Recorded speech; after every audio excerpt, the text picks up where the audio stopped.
Un avion qui s'écrase dans l'est de l'Ukraine, 298 morts et une hypothèse privilégiée. L'appareil a très probablement été abattu par un missile. Qui a pu déclencher le tir? C'est la question et on en parle ce matin sur Europe 1. Bonjour Nathalie Pasternak. Bonjour. Merci d'être en direct ce matin sur Europe 1. Vous êtes la présidente du comité représentatif de la communauté des Ukrainiens de France, les Ukrainiens de France.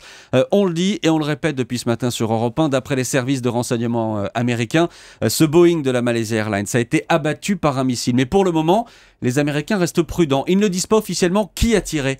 Est-ce que vous partagez cette prudence ?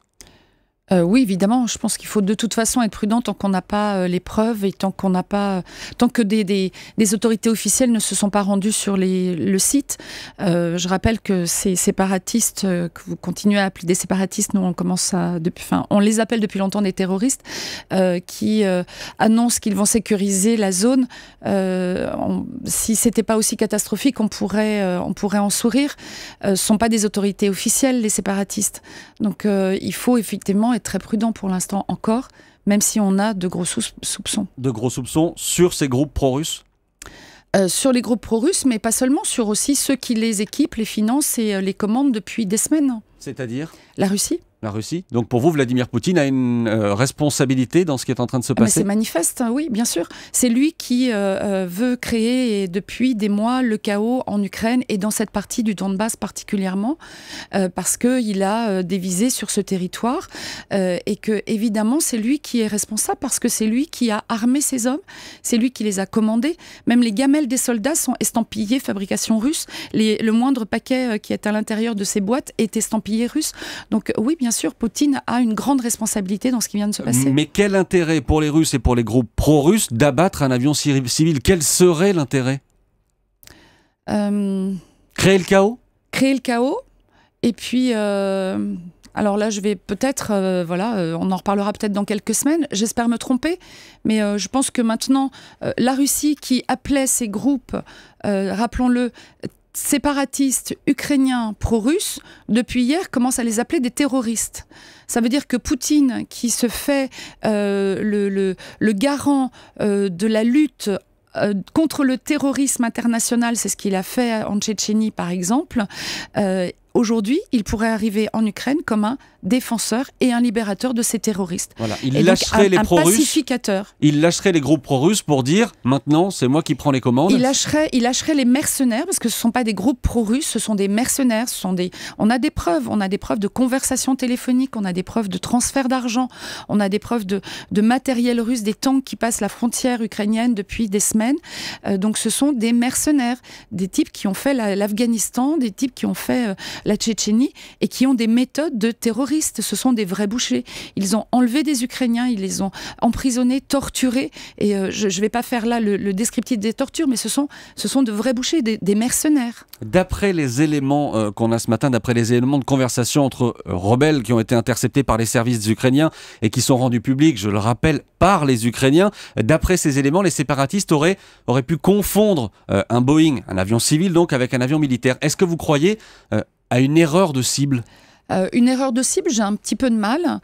Il y a eu des précédents quand même dans l'histoire de la Russie, 83 je crois, en Corée, ou un avion coréen au large du Japon. Là pareil, une zone sensible finalement, où il y a aussi la Russie a aussi des soucis là, à se faire et en tout cas des problèmes à régler. Donc une erreur de cible, j'ai un peu de mal à croire ça.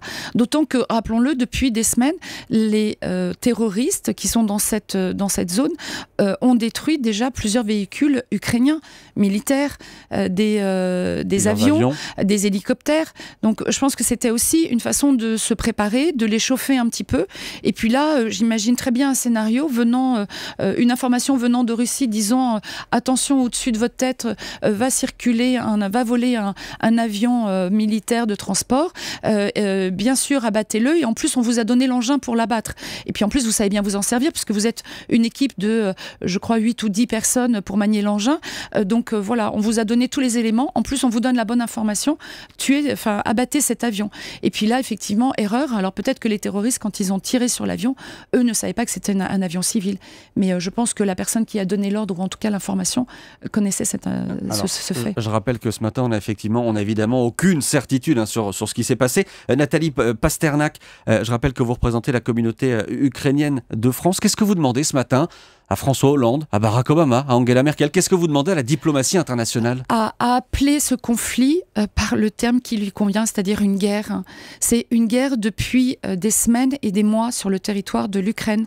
Les Ukrainiens et le gouvernement de M. Poroshenko et le gouvernement provisoire avant ont apporté les preuves de cette manipulation et ont apporté les preuves de celui qui dirige tout ça en fait. Le fil rouge, c'est l'annexion de l'Ukraine. Poutine est arrivé en Crimée, finalement il n'a pas été tellement dérangé, donc pourquoi il n'aurait pas pu faire la même chose dans l'est de l'Ukraine? Seulement il s'est heurté à une mobilisation générale de la population ukrainienne et même de ces populations locales qu'il présentait comme des forcément pro-russes voulant se rattacher à la Russie. Ça n'a pas fonctionné. Alors de Donetsk, il faut voir un autre point d'impact aussi, c'est Louhansk. À Louhansk, les terroristes tirent à vue sur des bâtiments d'habitation. Donc le conflit là est à Donetsk mais aussi à Louhansk et la zone est assez étendue. Et Poutine pourrait très bien demain s'installer en Ukraine en disant je suis garant de la paix en Ukraine. Et on va continuer à suivre ça et on va continuer à en parler ce matin sur Europe 1 bien évidemment. Merci Nathalie Pasternak d'avoir été en direct dans ce studio avec nous sur Europe 1 ce matin.